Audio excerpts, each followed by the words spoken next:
জি, আসসালামু আলাইকুম। Easy solution hospital management সিস্টেমে আপনাদেরকে স্বাগতম। আমরা এর আগে দেখেছিলাম আউটডোর ম্যানেজমেন্ট সিস্টেমটা। তো এখন আমরা দেখব ইনডোর ম্যানেজমেন্ট সিস্টেম, অর্থাৎ ভর্তি পেশেন্ট কিভাবে এই সফটওয়্যারে ডিলিংস করা যায়। তো সেই জন্য আমাদের যেতে হবে ইনডোর মডিউলে। ইনডোর মডিউলে যেভাবে সাজানো আছে patient admission, IPD part payment, advance collection, পেশেন্টের bed change, patient doctor consultation, পেশেন্টের ইনভেস্টিগেশন সার্ভিস, যদি কোনো সার্ভিস পেশেন্ট না টেক করে সেক্ষেত্রে সার্ভিস ক্যান্সেল, পেশেন্টের পেমেন্ট, দ্যাট মিন্স পেশেন্ট যদি কোনো কারণে জানতে চায় যে এই ডিউরেশন পর্যন্ত আমার কত টাকা ডিউ হয়েছে সেক্ষেত্রে provision bill, IPD invoicing, that means পেশেন্টের ফাইনাল বিল হয়ে যাবে, এবং সেটেলমেন্ট পেশেন্টের কালেকশন কমপ্লিট করার জন্য আইপিডি সেটেলমেন্ট। তো আমি যাব পেশেন্ট অ্যাডমিশনে যাব। পেশেন্ট অ্যাডমিশনে যাওয়ার জন্য প্লাসে ক্লিক করলে আমার পেন্ডিং, দ্যাট মিন্স এর আগে আমি যে সকল পেশেন্টগুলোকে আমি রেজিস্ট্রেশন করেছি সেটা চলে আসবে মোবাইল নাম্বারের সার্চিংয়ের মাধ্যমে। সাপোজ আমি যে পেশেন্টটা এখন অ্যাডমিশন দিব সেটা আমার সফটওয়্যারে অ্যাড করা নেই, সেক্ষেত্রে নিউ রেজিস্ট্রেশন করে আমাকে সফটওয়্যারে অ্যাড করতে হবে। নিউ, টাইটেল দিলাম মিস্টার, দেন পেশেন্ট নেম দিলাম আমি ইজি সলিউশন, দেন পেশেন্টের বয়স দিয়ে আমি প্রোভাইড করলাম, দেন অ্যাড্রেস, মোবাইল নাম্বার, অকুপেশন যা দরকার আমি এইটুক দিয়ে সেভ দিয়ে দিলাম। দেন পেশেন্ট আইডি হচ্ছে আমার 20। তো আমি অ্যাডমিশনে চলে গেলাম, দেন 20 প্রোভাইড করলাম। দেখেন এখানে 20 যখন প্রোভাইড করব পেশেন্টের এই তথ্যগুলো বেসিক তথ্য চলে আসবে। তো অ্যাডমিশন ফর্ম, দ্যাট মিন এই পেশেন্টটা যদি কোনো পিসির আন্ডারে হয়ে আসে, অর্থাৎ পিসিকে যদি কোনো কমিশন দিতে চাই সেক্ষেত্রে পিসি নেমে আমি ক্লিক করব। দেন আমার পিসি নামগুলো চলে আসলো, সিলেকশন করলাম। দেন রেফারাল ডক্টর, অর্থাৎ কোন ডক্টরের আন্ডারে এই পেশেন্টকে ভর্তি দিব। দেন বেড নাম্বার, অর্থাৎ বেড নাম্বার কোন বেডে পেশেন্ট ভর্তি হবে। বেড নাম্বার সেট আপ করার জন্য আমাদের অপশন রয়েছে। তো যেহেতু অলরেডি আমরা সেট আপ করেছি, আমরা ইন ফিউচারে সেট আপ অপশনটা দেখব। এখন আমরা যেগুলো বেড অ্যাসাইন করা আছে সেখান থেকে আমরা দেখি। যখন প্লাস ক্লিক করব আমার প্রত্যেকটা বেড চলে আসবে, যে সকল বেডে পেশেন্ট ভর্তি নেই শুধু সেগুলোই আসবে। তো আমি সেটা সিলেকশন করলাম। দেন পেশেন্টের গার্ডিয়ান নেম, পেশেন্টের relation, mother name, address, city, area, phone number, আমি আমার as per my decision wise আমি সেটা সেভ করব। দেন সেভ, যখনই সেভ দেব পেশেন্টের একটা IP, that means indoor patient, অর্থাৎ ইনডোর পেশেন্ট একটা আইপি তৈরি হলো, এবং পেশেন্টের যে সকল তথ্যগুলো আমি ইনপুট দিয়েছি সেগুলো পেশেন্টের স্টোরেজ হলো, এবং পেশেন্ট ভর্তি হয়ে গেল। পেশেন্ট আইপি হচ্ছে 27। তো এখানে কিছু অপশন রয়েছে যে অ্যাডমিটেড পেশেন্ট, অর্থাৎ আমি যদি জানতে চাই যে আমার হসপিটালে এখন কতগুলো পেশেন্ট ভর্তি আছে, যখন অ্যাডমিটেড পেশেন্ট ক্লিক করব আমার ভর্তির লিস্টটা চলে আসবে। দেখেন পেশেন্টের ভর্তির লিস্টটা চলে আসলো। আমি এখন এই পেশেন্টটার আইপি হচ্ছে, যদি আবারও দেখতে চাই সেক্ষেত্রে সেম প্লাস ক্লিক করব, করে আমি দেখতে পাচ্ছি পেশেন্টের আইপি হচ্ছে 27। তো আমি অল রিপোর্ট ক্লিক করে যখন 27 প্রোভাইড করব আমার সেই অ্যাডমিশন ফর্মটা আবারও চলে আসবে। এই হচ্ছে অ্যাডমিশন। পেশেন্ট কোনো অ্যাডভান্স কালেকশন আমরা পেশেন্ট থেকে এখন নিব, দ্যাট মিনস যখন ইনডোরে কোনো পেশেন্ট ভর্তি হয় যদি আমি অ্যাডভান্স কালেকশন করতে যাই, আইপি দিয়ে অ্যাডভান্স কালেকশন ক্লিক করে আইপি নাম্বার হচ্ছে 27। দেখেন যখনই আমি 27 দিয়েছি তার আন্ডারে বেসিক তথ্য চলে আসলো এবং পিসির কোডও চলে আসলো। দেন পেশেন্ট প্রোভাইড করবে 5000 টাকা, সেভ। অ্যাডভান্স কালেকশনের মানি রিসিপ্ট চলে আসলো, এবং পেশেন্টের নামে কিন্তু অলরেডি 5000 টাকা অ্যাডভান্স হয়েছে। যখন আমরা ফাইনাল বিল করব সেখানে দেখতে পারবো। আবার যদি পেশেন্ট আবারও যদি কোনো ধরনের অ্যামাউন্ট পেমেন্ট করতে চায় আবারও সেই 27 লিখে আমরা আরও টাকা অ্যাডভান্স করলাম। কন্টিনিউয়াসলি পেশেন্টের নামে অ্যাড হচ্ছে। দেন বেড চেঞ্জ, বেড চেঞ্জ হচ্ছে একটা পেশেন্ট জেনারেল বেডে ভর্তি আছে, উনি দুদিন পরে বা যে কোনো পিরিয়ডে পরে উনি কেবিনে বা অন্য কোনো বেডে শিফট করবে, যেহেতু বেডের সাথে বেড প্রাইসের ডিফারেন্স আছে, সেক্ষেত্রে বেড চেঞ্জ আমি আইপি নাম্বার দিয়ে দিলাম, দিয়ে এন্টার। দেন দেখেন বামে আমার প্রিভিয়াস তথ্য আসলো। দেন ডান সাইড থেকে আমি প্লাসে ক্লিক করলে আমার অন্য বেডটা দেখাবে। দেখেন প্রিভিয়াস বেড চার্জ হচ্ছে 1000 টাকা, বর্তমানটা হচ্ছে 2000 টাকা। এবং আমি রিজন লিখে যদি আমি সেভ দিয়ে দেই এই পেশেন্টটা, তখন বেড চেঞ্জ হয়ে চলে যাবে 2 নাম্বার বেডে। দেন আইপিডি কনসালটেশন, অর্থাৎ যদি কোনো ডক্টর পেশেন্টকে দেখতে চায় এবং ডক্টর যদি পেমেন্ট নিতে চায়, সেক্ষেত্রে আইপিডি কনসালটেশন। তো পেশেন্টের আইপি আমি দিয়ে এন্টার দিব এবং যে ডক্টর আছে সেই ডক্টরের লিস্টটা চলে আসলো। আমি ভিজিট ডেটে ক্লিক করব এবং ডক্টরের যে চার্জ সেটা আমি আমার ওপেন দেওয়া আছে, আমি আমার মতো লিখে সেভ দিব।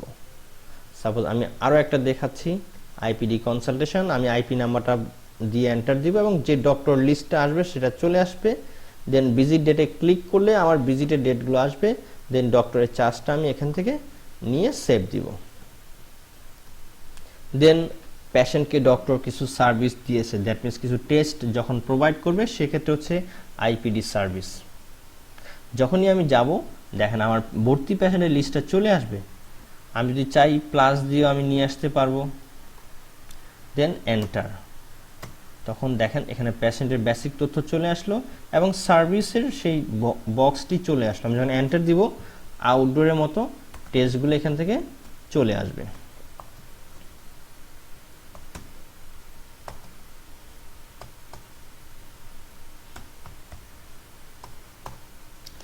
ব্লাড গ্রুপ আমি দিচ্ছি আমার মতো।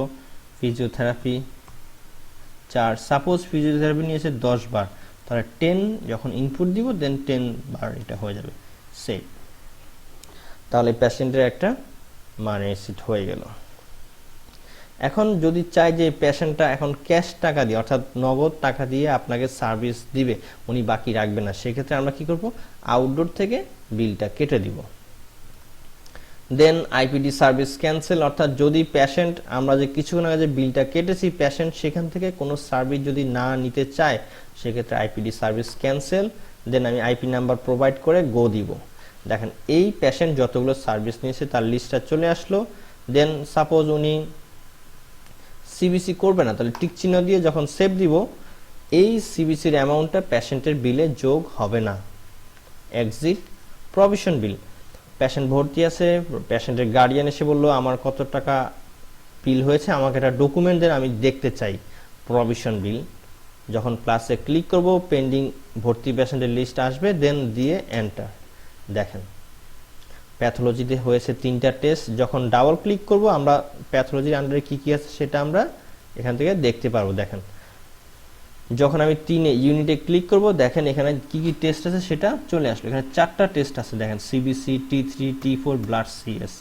আমরা কিন্তু সিবিসিটা ক্যান্সেল করেছি, সেজন্য স্ট্রেস ক্যান্সেল এবং এটা কোনো অ্যামাউন্ট এখানে যোগ হয়নি। দেন ফটোথেরাপি 10, অর্থাৎ 10 টাইমস প্রসিডিউর সার্জারি। আমরা ইনডোর থেকে সার্ভিস দেওয়ার পরে সফটওয়্যার অটোমেটিক সেটাকে ক্যাটাগরি করেছে, সার্ভিস চার্জ, অ্যাডমিশন ফি, bed charge, consultation, special consultation. তো আমি চাচ্ছি যে আমি একটা ওটি চার্জ নিব, যেটা আমি এন্ট্রি করিনি, আমি এখান থেকে এন্ট্রি করব। তাহলে আমি সার্ভিস হেডে এখানে ডাবল ক্লিক করব, আমি দেখতে পাচ্ছি এখানে ওটি চার্জ নামে একটা হেড আছে। দেন দিয়ে কয়টা ইউনিট, সাপোজ আমি ওটি চার্জ নিব 1 ইউনিট 5000 টাকা। আমি আরও একটা অ্যাড করব টিম চার্জ, তো সেম নিচে গিয়ে আমি ক্লিক করে টিম চার্জ, দেখেন এখানে টিম যেহেতু টিচ প্রেস করতেছি কোনো কিছু আসতেছে না, দ্যাট মিনস এটা এখানে নেই। তো এন্ট্রি করব কিভাবে, আমি এখানে ক্যান্সেল করে সরাসরি কিবোর্ড থেকে লিখে যাব টিম চার্জ, অর্থাৎ আপনি আপনার মতো করে সার্ভিস বিল করার সময় অ্যাড করতে পারবেন। Then enter, suppose 2 times team charge 6000 টাকা করে, তাহলে 6000 টাকা। তাহলে দেখেন এখানে পেশেন্টের টোটাল বিল হচ্ছে 27650। তো আমি পেড করব 5500, অর্থাৎ দ্যাট মিনস অ্যাডভান্স কিন্তু পেশেন্ট 5500 টাকা করেছে, তার দরুন 22150 টাকা হচ্ছে পেশেন্টের বর্তমানের প্রভিশন। এখন আমি এটা যখন সেভ দিব, এটা কিন্তু আমার ইনভয়েসের সাথে কোনো হিট করেনি, অর্থাৎ পেশেন্ট জানতে চেয়েছে কত টাকা, আমি এটা পেশেন্টকে প্রোভাইড করব। দেখেন মানি রিসিটে চলে আসছে প্রত্যেকটা জিনিস।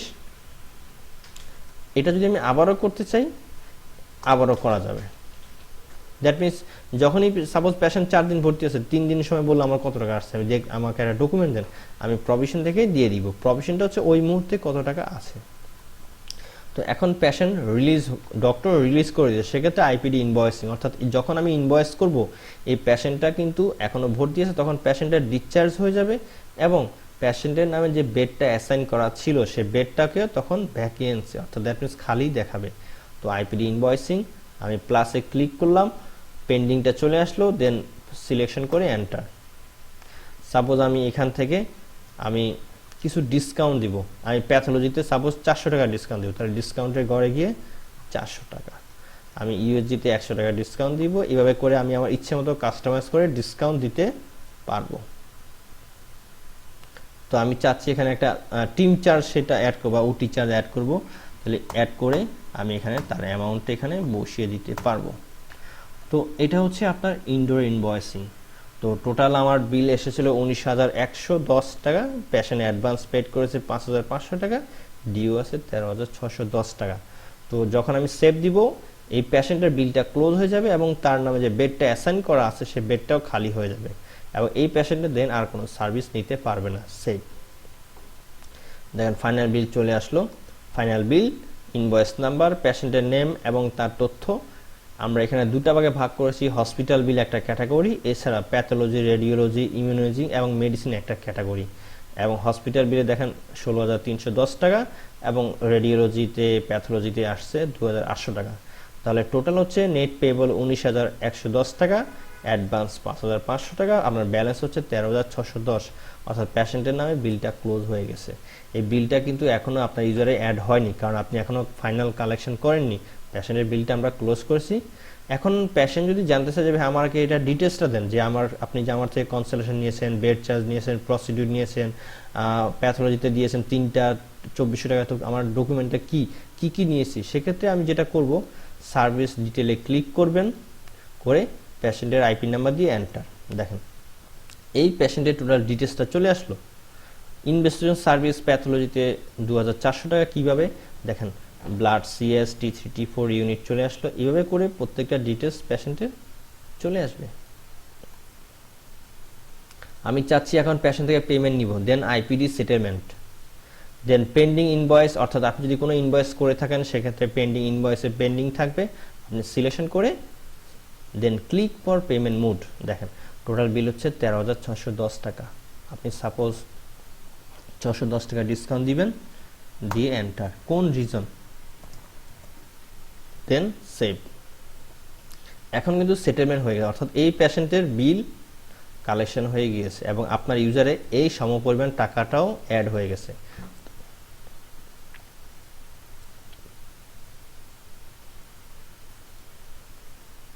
দেন আমি যদি এখন দেখতে চাই যে আমার ইউজার কালেকশন, যাই এবং ইউজার নেম দিয়ে দিলাম, এন্টার। দেখেন অ্যাডভান্স কালেকশন করেছি, ইনভয়েস সেটেলমেন্ট করেছি, আউটডোরে আমি কিছু বিল কালেকশন করেছি, ডিউ কালেকশন করেছি, টোটাল অ্যামাউন্ট আমার 20,000 টাকা। তাহলে ইনডোরে আমরা যেটা দেখলাম, patient admission, part payment, advance collection, bed change, IPD consultation, IPD service, provision bill, invoicing, settlement. এই হচ্ছে ইনডোর ম্যানেজমেন্ট সিস্টেম। এছাড়াও যদি আপনার আরও কোনো তথ্যের দরকার হয় বা বুঝতে সমস্যা হয়, আপনি আমাদের এই নাম্বারে যোগাযোগ করবেন। ইনশাআল্লাহ এরপরে আমরা ডায়াগনস্টিক ম্যানেজমেন্ট সিস্টেমটা দেখব। ধন্যবাদ আমাদের সাথে থাকার জন্য।